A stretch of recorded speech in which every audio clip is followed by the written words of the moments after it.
My name is Ashley. Daisha. Denise. Ashley. Imagine that the only thing that you own in this world, the only thing that is solely yours and yours alone, your body. Imagine that that was taken from you without your consent. Now, unfortunately, that this is the sad reality for 1 out of every 5 women in the U.S. and 1 out of 71 men in the U.S. Now, 8 out of 10 rape victims will know their rapist.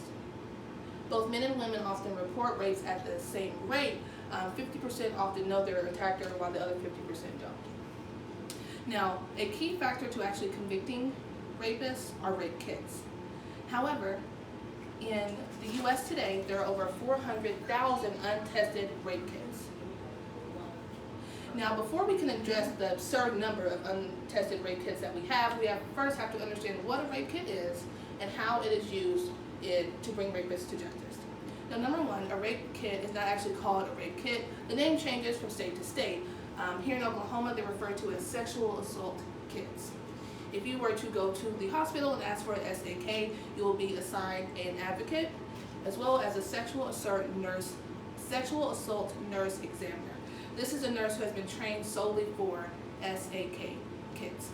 Now, if you walk into the hospital and ask for a SA kit, you'll be escorted to a secluded part of the hospital. There, your advocate and your nurse examiner will go through a very, very invasive procedure with you. For female victims, they are put into stirrups similar to when you're giving birth. The anus, vagina, the cervix, as well as the mouth are dyed to find any sort of tears in the tissue. If there are tears located in the tissue, those are photographed as well as videotaped. Then every orifice of the body is swabbed: the vagina, cervix, anus, and mouth. And depending on how violent the crime was, again, fingernail swabs are taken, as well as hair samples and sometimes clothing as well. Now, inside of the rape kit are usually the same things: gloves, swabs, envelopes, documentation forms, instructions, everything that you would need to not only collect DNA samples, but also store them. Now, once you have collected these samples in your rape kit, that DNA is used to help bring those victims, bring justice to the victims. Now, if the victim does report, then the DNA sample is put to a database. It's tested against that database. If the perpetrator is found out of that database, then the perpetrator is then put through the justice system. If they're not found in that database, then they go on to the judicial system to try and use that as a case builder. Now, that's why rape kits are important and why we need to test them. However, here in America, over 41% of states have between 1,000 and 4,000 untested rape kits. 6% of U.S. states have between 5,000 and 9,000 untested rape kits in their possession.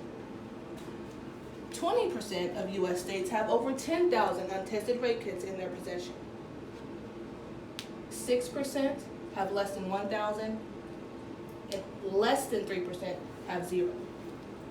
An entire quarter of U.S. states have no idea how many untested rape kits they have in their possession because there's no database for them.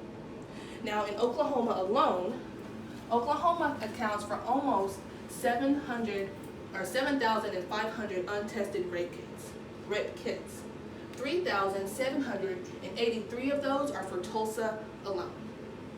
Oklahoma City accounts for about 1,600 of those untested rape kits. So in the entire state of Oklahoma, just 2 cities make up well over half of the untested rape kits in Oklahoma.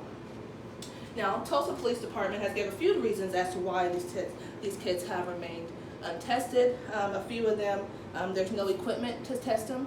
Some of these rape kits go all the way back to 1979 and they're on microfilm.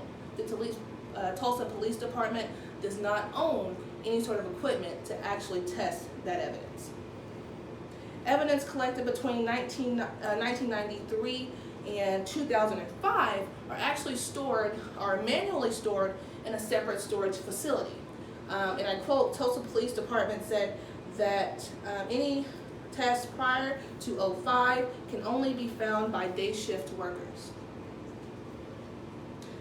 Tulsa's forensic database, the database that collected DNA is tested against, only goes back to 2003.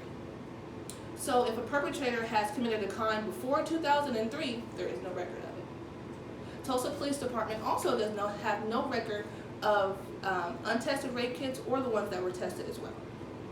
So while we understand why rape kits are so important and why why rape victims should report and why the evidence must be collected, we also have to remember that reporting is not the end of the fight. It is simply the beginning of it. Because for over 400,000 men, women, and children in America, their test kits have remained on the shelves for decades. So again, don't police your victims, believe your victims.